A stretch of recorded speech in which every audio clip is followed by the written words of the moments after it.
This happened during Super Bowl week. I'm just now getting to it.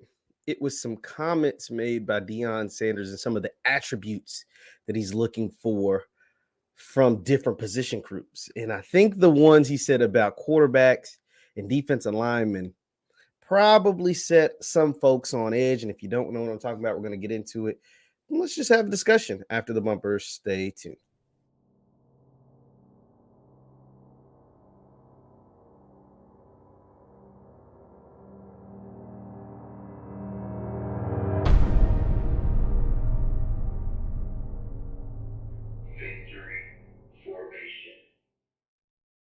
What is going on, everybody? What is going on, everybody? My name is JeffLightsyJr. This is the Victory Formation Sports Show right here on JeffLightsYJr. YouTube, Facebook, and wherever you get your content. Be sure to hit that thumbs up button, like, share, and subscribe. Now, Coach Prime obviously is an NFL Pro Football Hall of Famer, College Football Hall of Famer, and now he is the head coach of the Colorado Buffaloes. So, of course, when Super Bowl and different things like that come around, and he's very, very personable, right? He's easy to talk to. He gives great quotes, all different kinds of stuff. And so when Super Bowl week comes around, he's always booked and busy.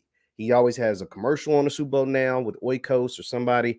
And during this past Super Bowl week, he was on his buddy Rich Eisen show, and he was talking about some of the attributes that he looks for in the different position groups. But I want to show you this article from Fox News. This is like when it happened, people were talking about it, but then when Fox News put out this article, it kind of like took on a life of its own. So this is the article put out by Fox News. It says Deion Sanders looks for dual parent homes in quarterback recruits, single mama households in defensive linemen. That just looks awful. like just reading that looks awful. It says first year Colorado head coach Deion Sanders was present on Radio Row at the Super Bowl last week, and primetime had a lot to say when asked whether he's talking about Tom Brady. I don't want to hear that. Let's see. Let me go. Sanders also joined Rich Eisen in his comments regarding what he looks for in recruits were illuminating. Well, we have different attributes: smart, tough, fast, disciplined. We want mother, father, dual parents. We want that kid to be a 3.5 GPA. We're talking about quarterbacks, that is, because he has to be smart, not bad decisions off the field, because he has to be a leader of men. Sanders said he looks for similar attributes in offensive linemen, but his criteria is different for the defensive side of the ball. Defensive lineman is totally opposite. Single mama trying to get it. He's on free lunch. Sanders continued. I'm talking about just trying to make it. He's trying to rescue mama.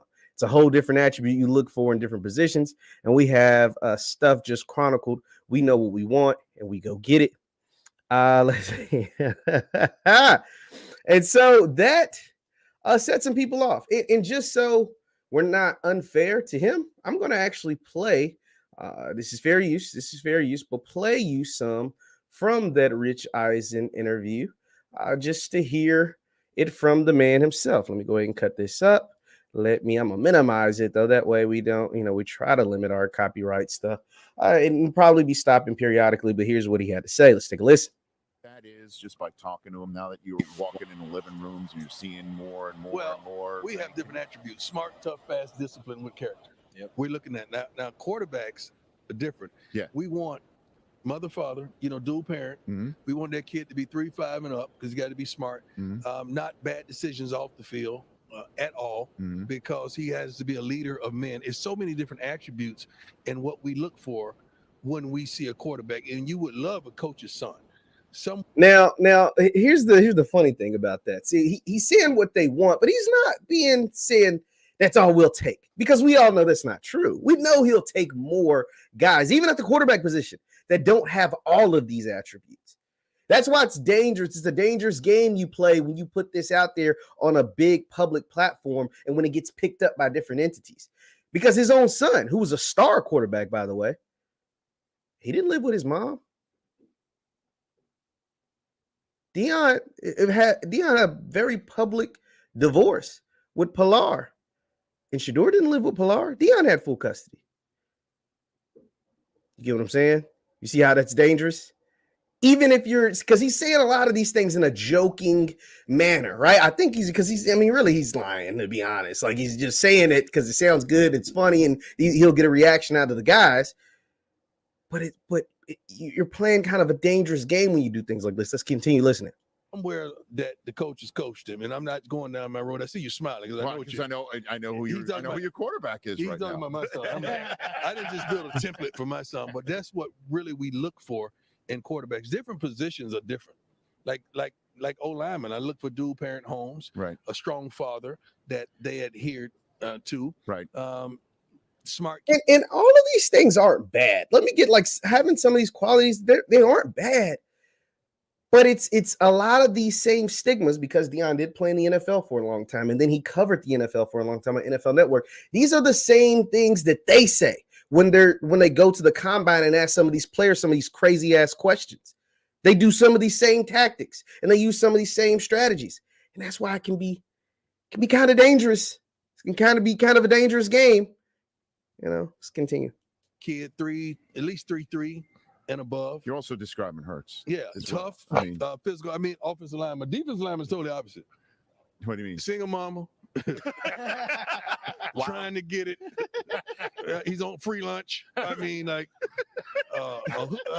talking about just trying to make it. He trying to rescue mama. Like mama barely made the flight. Trying to get out the mud. I want him to just go get it. It's a whole different. And the reason why like I said, it's funny. It plays well with that, and that's pretty much the gist of it. But you're not going to turn down kids that didn't come from that. Two of the best defensive linemen in the entire NFL are Nick and Joey Bosa. They didn't grow up like how Deion just described. Their family played in the NFL. Their family had money. They went to St. Thomas Aquinas.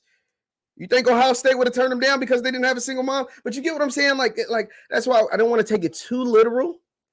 But it's a dangerous game you play because when you broadcast that, right? When you go on a Rich Eisen and broadcast that to the world, and then it get picked up by Fox News and say, see, look, when we describe black people, or when we describe, African Americans, minorities, or whoever, whatever word they want to use, woke or whatever, and we describe them like this, it's okay because Deion does it. Deion Sanders does it. You guys love him. So why can't we do it?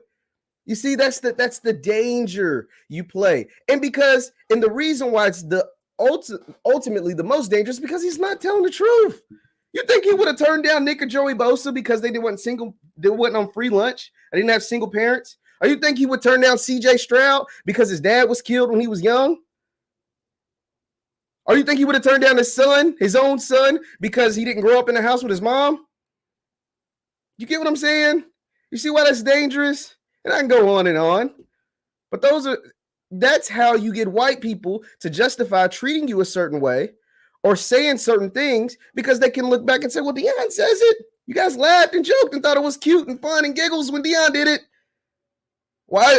When I come to a household and my name's Billy Bob and I want to do the same thing, shouldn't be a problem because Deion does it. That's where it gets dangerous. Because like I said, what he's saying, all of those attributes, I'm not saying it's wrong, right? But to go out there and publicly blast that and publicly make it seem like those are the only things that you'll take in your position as a head football coach of a Division I FBS program, Power 5 program, and blast it to the world like that, and it gets picked up. I don't know. It's kind of a slippery slope. It's a dangerous game you're playing. And it'll just justify white people doing the same thing and saying the same thing. And yeah, the guys at Rich Eisen and those guys, they took it as a joke. And most of us can comprehend it and take it as a joke. But anytime anything crazy needs to be justified, they'll reference something like that. That's why it's dangerous. That's why it's best that you don't say those type of things. Now, granted, there are a lot of quarterbacks that come from dual family homes. They come from homes where fathers were coaches, right? Jalen Hurts comes to mind. His dad was a coach. They had a dual family home. Bryce Young comes to mind. Caleb Williams comes to mind. His dad was a trainer, dual family home. But then there's also the CJ Strouds of the world and others who didn't come from dual family homes, who fathers weren't coaches. Hell, some of their fathers weren't even there. Some of their fathers were killed. They're still pretty freaking good, too. That's all I have to say, man. Shedeur Sanders. Pretty freaking good. I don't know. Leave your thoughts in the comments down below. Leave your thoughts in the comments down below. Once again, my name is Jeff Lightsy Jr. here with the Victory Formation Sports Show right here on Jeff Lightsy Jr. YouTube, Facebook, and wherever you get your podcast. Be sure to hit that thumbs up button on your way out. Thank you guys for tuning in. Also, you can follow me on Instagram and Twitter at JLightsy7, Instagram and Twitter at JLightsy7. I will see you next time. Peace.